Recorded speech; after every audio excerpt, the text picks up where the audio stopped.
अस्सलामुअलैकुम दोस्तों, पेश खिदमत है एक नवाब की पुरइसरार तिलस्माती दुनिया की आप बीती एपिसोड नंबर 75। अगर मैं कहूं कि वो मफरूर सब इंस्पेक्टर सिकंदर मैं हूं तो क्या आप मान लेंगे? नहीं, उसने कहा। वो सिकंदर मैं ही हूं, मैंने बड़ी मुश्किल से कहा। मेरे बोलने की ताकत ख़त्म हो रही थी। मेरी बात सुन लें और मुझे इसी चारपाई पर उठाकर थाने ले चलें और 10,000 रुपया वसूल कर लें। मैं ज़िंदा नहीं रह सकूंगा। मेरे पास कुछ भी नहीं जो आपको पेश करूं। मुझे पुलिस के हवाले करके इससे आगे कुछ न कहना, कुतुबुद्दीन ने कहा। मुझे सिर्फ ये बताएं कि आपने उस फरंगी को क्यों कत्ल किया था। मैंने उसे पूरी तफसील से सुना दिया। आफरीन, उसने कहा। एक हिंदुस्तानी मुलाजिम की लड़की की इज्जत पर आपने अपनी नौकरी, इतना बड़ा ओहदा और अपनी ज़िंदगी कुर्बान कर दी। फिर मैंने उसे सुनाया कि मैं किस तरह अपने शहर किस काम के लिए गया था और रेलगाड़ी से किस तरह फरार हुआ था। अल्लाह आपको ज़िंदगी दे, उसने कहा। आप क्या इसी तरह छुपते फिरेंगे? इरादा तो ये था कि सिर्फ छुपता नहीं फिरूंगा, मैंने कहा। मैं अंग्रेज़ों के लिए मुसीबत और कहर बनूंगा। ये सोचकर कि यह शख्स टेररिस्ट या दहशतगर्द का मतलब नहीं समझता होगा, उसे समझाया कि मैं क्या करूंगा और बाकी उम्र ये झूठ बोलने की अल्लाह से मुआफ़ी मांगता रहूंगा कि मैं देवबंद का तालिब इल्म हूँ। आप ज़िंदा रहेंगे, उसने कहा। अल्लाह आपको सेहतयाब करे। इस गांव के तमाम जवान आपके साथ होंगे। अंग्रेज़ों के साथ मेरी ख़ानदानी दुश्मनी है। मैंने मुस्कुराने की नाकाम कोशिश की। मैं मजाक नहीं कर रहा, उसने कहा। यह बड़ा संजीदा मामला है। मेरी उम्र 42 साल है। मेरे वालिद साहब 90 बरस की उम्र में फौत हुए थे और मेरे दादा 95 बरस की उम्र में अल्लाह को प्यारे हुए थे। मेरे वालिद साहब के बताने के मुताबिक 1857 ईस्वी में जवान हुए। दिल्ली और आगरा के दरमियान उनकी इतनी ज़्यादा ज़मीन थी कि वो बहुत बड़े ज़मींदार कहलाए। हमारे परदादा फौत हो गए। आपने किताबों में 1857 ईस्वी के उज़र के हालात पढ़े होंगे। मुसलमान सिपाहियों ने अंग्रेज़ों के ख़िलाफ़ बगावत कर दी थी। अंग्रेज़ों और मुसलमानों की बहुत बड़ी लड़ाई हुई थी। मैं जानता हूँ, मैंने कहा। पढ़ा भी है, सुना भी है, मगर मुसलमानों को शिकस्त हो गई, उसने कहा। कुछ मुसलमान सिपाही मेरे दादा की ज़मीन पर चले गए। वो छुपने के लिए गए थे। अंग्रेज़ उन्हें बागी कहता और बागी को पनाह देने की उतनी ही सज़ा थी जितनी बागी के लिए थी, यानी मौत। लेकिन दादा ने उन सिपाहियों को छुपा लिया। इससे पहले दादा ने जंग के दौरान लड़ने वाले मुसलमानों को बेशुमार गंदम दी थी। आखिर अंग्रेज़ों को पता चल गया। उन्होंने दादा को फांसी की सज़ा तो ना दी, तमाम ज़मीन ज़ब्त कर ली और वहाँ से दादा और उसके ख़ानदान को निकाल दिया। दादा ने मेरे वालिद साहब को सुनाया था और वालिद साहब ने मुझे कि दादा ने यहाँ आकर कुछ बंजर ज़मीन को काबिल काश्त बनाया और फिर ज़मीन खरीदनी शुरू कर दी। वो अपनी आबाई जगह से निकाले गए तो बहुत सी रकम और जेवरात निकाल लाए थे।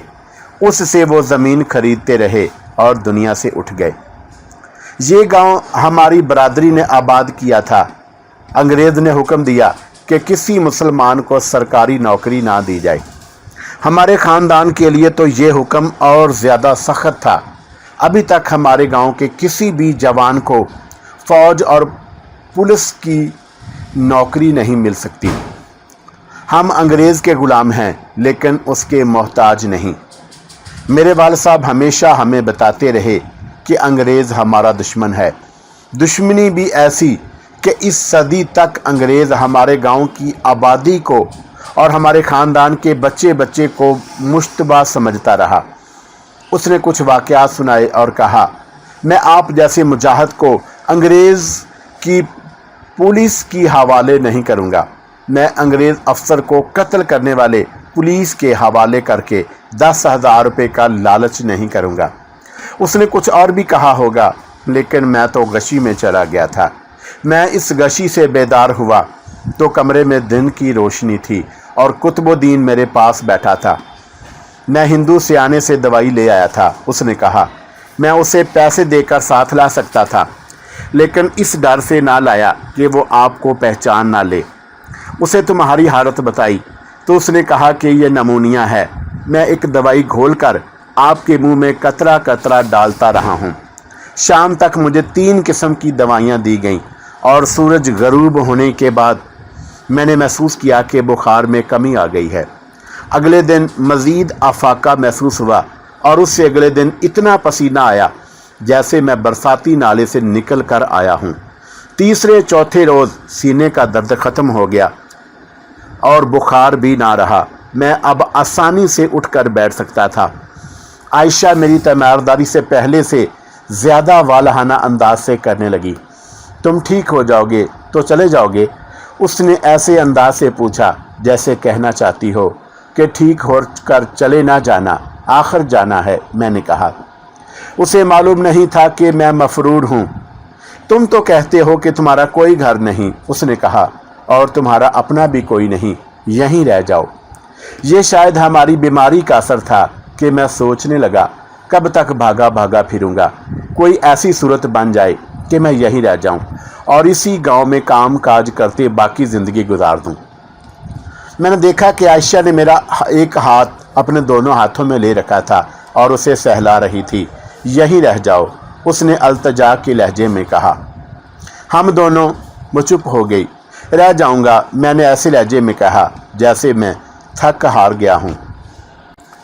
मैं समुद्री चट्टान तो नहीं था कि समुंदर की मौजें मुझसे टकराती और कतरा कतरा होकर बिखरती रहती और मैं रोज़े अव्वल की तरह खड़ा रहता।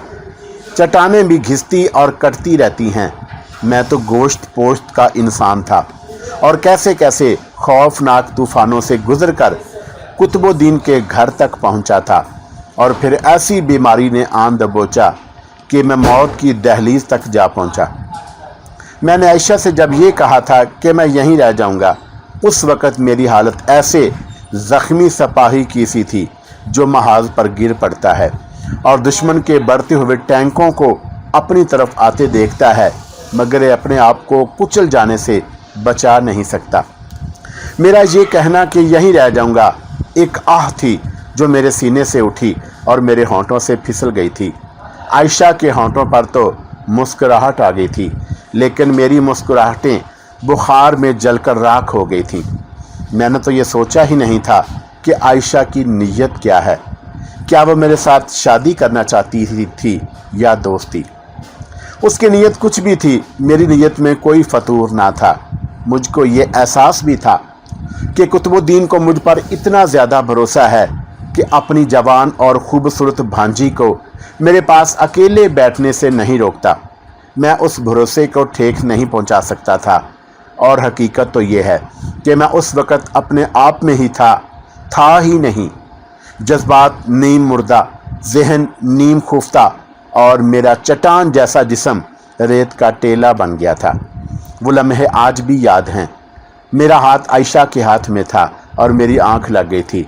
मैं ख्वाबों की दुनिया में चला गया। धुंधले धुंधले से ख्वाब थे जो मैं देखने लगा और फिर हर तरफ पानी ही पानी देखा। उसमें से एक चट्टान उभरी हुई थी और मैं उस पर खड़ा था। पानी शिफाफ था। उसमें मुझे सांप दिखाई देने लगे जो पानी के अंदर यूं तैरते फिरते जैसे ज़मीन पर बल खाते दौड़ते हैं। मैं डर नहीं रहा था, सांपों के बावजूद ख्वाब पुरसुकून था। आँख खुली तो दिन की रोशनी कमरे में आ रही थी। मेरी जब आँख लगी थी तो दिन की रोशनी कमरे से जा रही थी। मैं कमो बेश 12 घंटे सोया था। ये सेहत याबी का असर था। कुतुबुद्दीन को आवाज़ देना चाहता था लेकिन इतनी हिम्मत नहीं थी। कुछ देर के बाद वो खुद ही आ गया। मैं उठकर बैठने की कोशिश करने लगा। कुतुबुद्दीन ने आगे बढ़कर मुझे सहारा दिया और मैं बैठ गया। उसने मेरे माथे पर हाथ रखा, मेरी गालों पर हाथ फेरा। बुखार नहीं है, उसने कहा। कमज़ोरी बहुत है, ऐसे लगता है जैसे हड्डियां पिघल गई हों। सब ठीक हो जाएगा, कुतुबुद्दीन ने कहा। मैं आपको एक नहीं चचा जान, मैंने उसकी बात काटते हुए पहली बार चचा कहा और ये भी कहा, आप अब मुझे आप ना कहें, तुम कहा करें। चलो तुम ही सही, उसने हल्की सी हंसी से कहा। मैं कह रहा था कि परेशान नहीं होना, यहाँ तुम महफूज हो। मैं अपने मुतल्लिक परेशान नहीं, मैंने कहा, अपने साथियों के लिए परेशान हूँ। मालूम नहीं वो पकड़े गए थे या निकल गए थे। वो कौन सा गांव था जहाँ से तुम पुलिस से भागे थे, उसने पूछा। मैंने उस गांव का नाम बताया।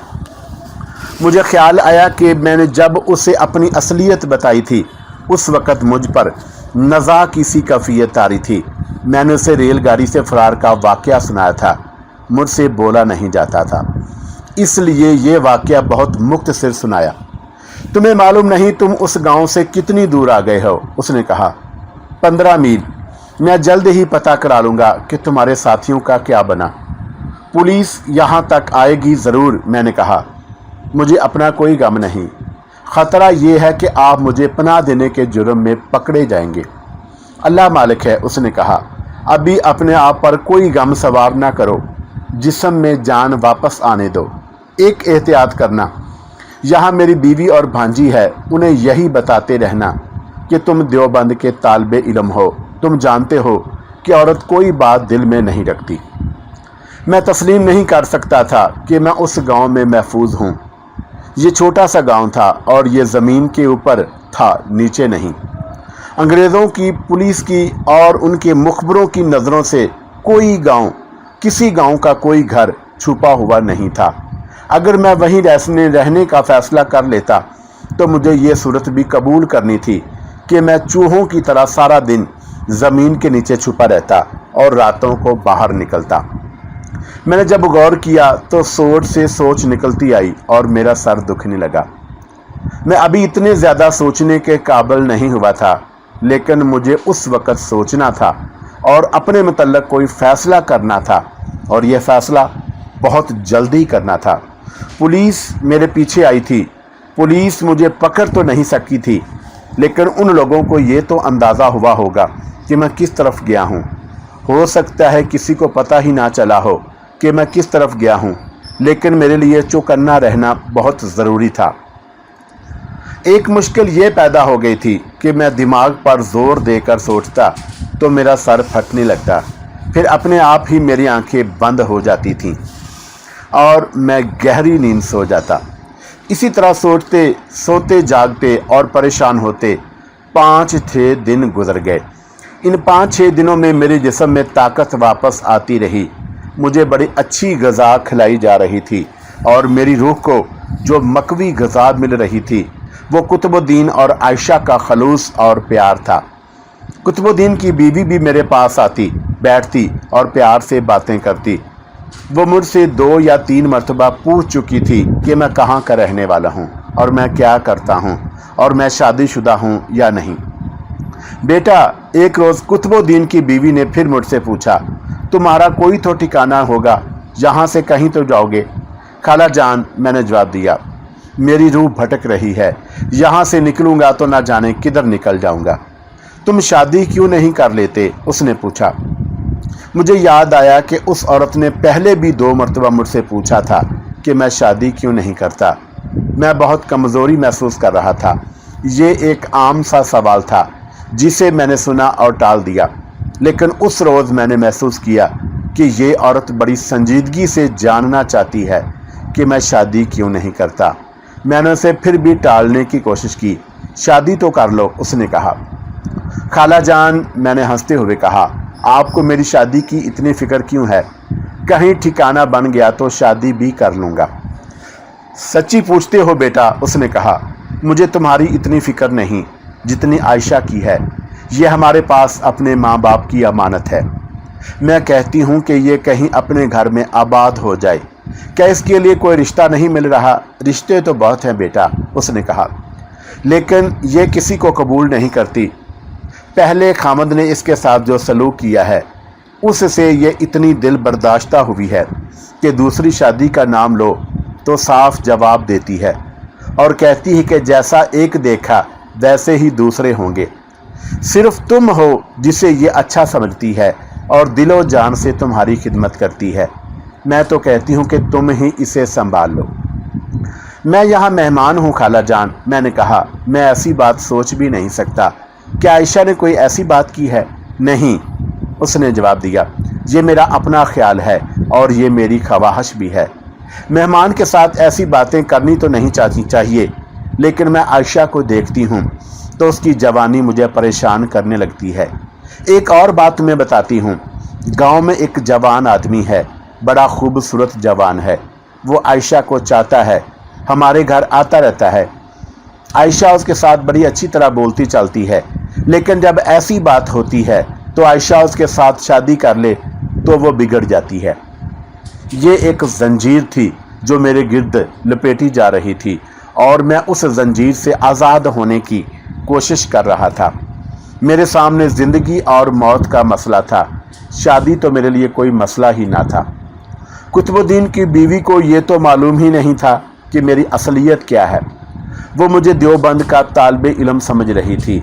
मैंने उसे गोल मोल सा जवाब देकर टाल दिया। इन चंद दिनों के दौरान कुतुबुद्दीन ने मालूम करने की कोशिश की कि नवाबज़दा हमीदुल्लाह खान और अल्ताफ़ का क्या बना। उसने बताया कि इन दोनों में से एक आदमी मारा गया था और दूसरा निकल गया।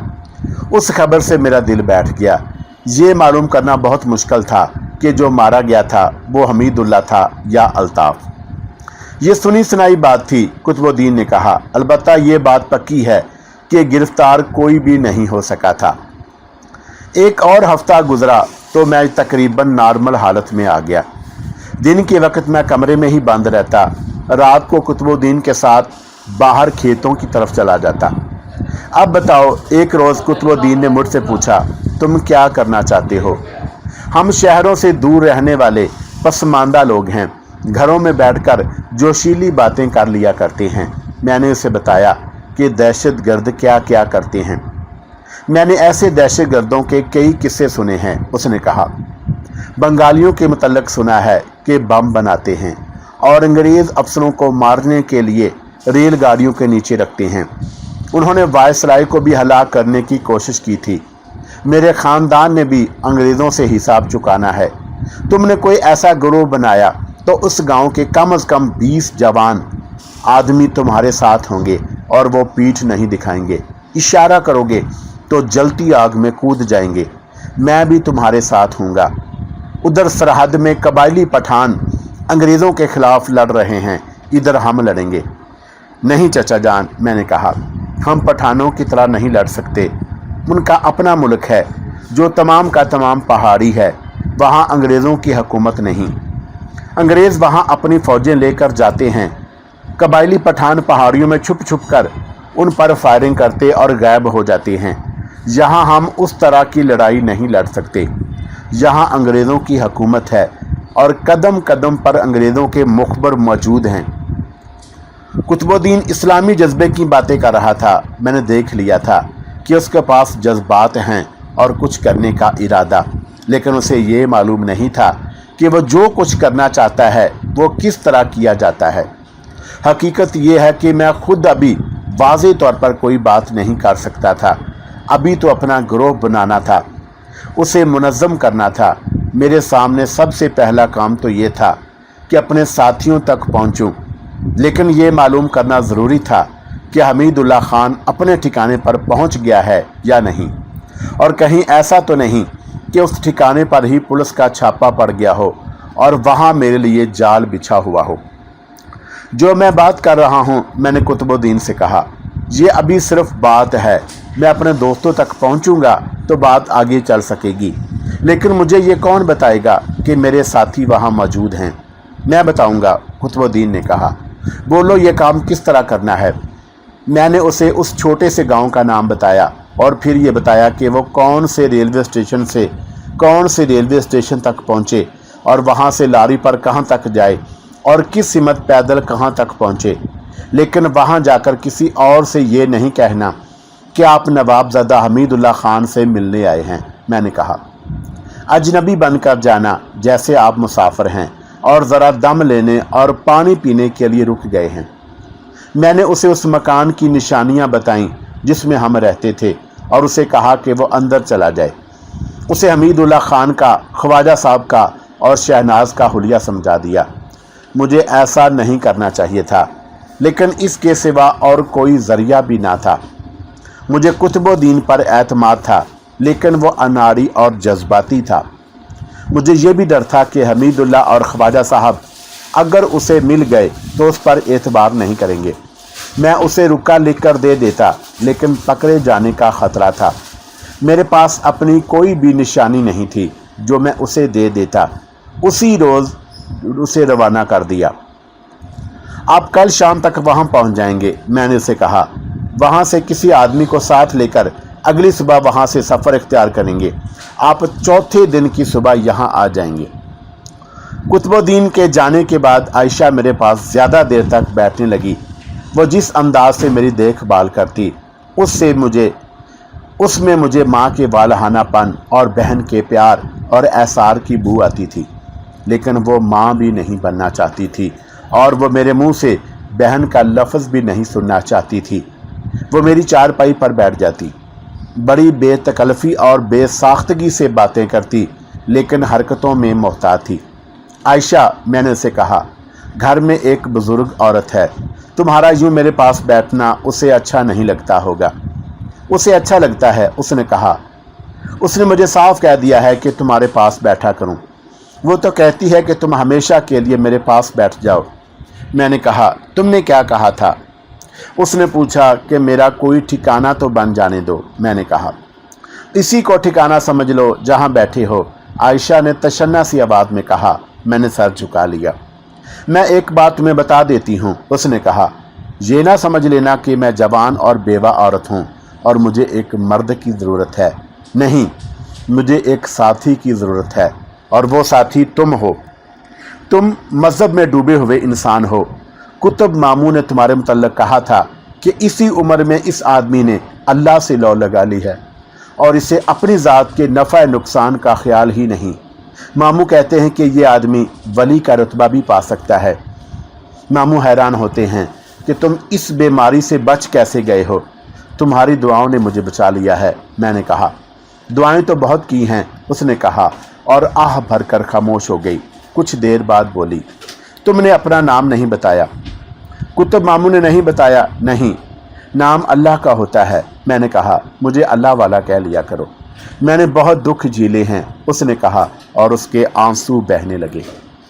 उसने मुझे अपनी ज़िंदगी का रफ़ीक बना लिया था। उसने अपने आप को ये यकीन दिला लिया था कि मैं उसके साथ शादी कर लूँगा। मैं एतराफ़ करता हूँ कि वो मुझ पर छा गई थी। उसमें अजीब सी कशिश थी, लेकिन उसके खलूस और प्यार में जो वक़ार था, उससे वो और ज़्यादा खूबसूरत लगती थी। उस गांव में तुम्हें कोई भी आदमी पसंद नहीं आया? मैंने पूछा। किसी ने भी तुम्हारा रिश्ता नहीं मांगा?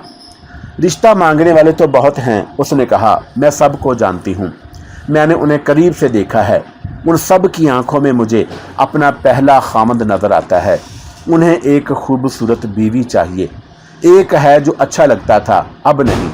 अब क्यों नहीं? कहता है कि मैं तुम्हारे पास ना बैठा करूं, उसने कहा। मैंने उसे कहा कि मैं तुम्हें खूबसूरत मर्द तो नहीं समझती। बीमार मेहमान की खिदमत तो फ़र्ज है, लेकिन उसकी अपनी नीयत में खराबी है, इसलिए मुझे भी बदनीयत समझता है। मैं कुतुबुद्दीन के इंतज़ार में बेचैन हो रहा था। मेरे अंदाजे के मुताबिक जिस दिन उसे वापस आना था, वो दिन भी गुजर गया। वो ना आया। वो अपनी बीवी और आयशा को कोई और काम बताकर गया था। शाम के बाद आयशा मेरे पास आ बैठी। आली मुझसे नाराज़ हो गया है, उसने कहा। आली कौन? वो जो मुझे कहता था कि मैं तुम्हारे पास ना बैठा करूं, आयशा ने जवाब दिया। अगर तुम ना आते या तुम मुझे उससे ज़्यादा अच्छे ना लगते तो मैं उसी के साथ शादी कर लेती, जो मुझे अच्छा लगता था। आज दिन को मिला तो कहने लगा कि तुमने अपने मेहमान के पास बैठना नहीं छोड़ा। मैंने कहा, नहीं छोड़ा और छोड़ूंगी भी नहीं। उसने मुझ पर ऐसा बुरा इल्ज़ाम लगाया जो सुनकर मेरा सारा जिस्म कांपने लगा। मैंने उसे कहा कि अब मेरे घर में कदम ना रखना। उसने कहा कि आयशा पछताओगी, तुम्हारे इस मौलवी को मैं जलाकर राख कर दूंगा और तुम मेरे कदमों में सर रगड़ोगी। फिर तुमने क्या कहा? मैंने उसे कोई लंबी चौड़ी बात ना कही, आयशा ने जवाब दिया। मैंने उसे कहा था कि खुदा के सिवा किसी को नुकसान नहीं पहुंचा सकता।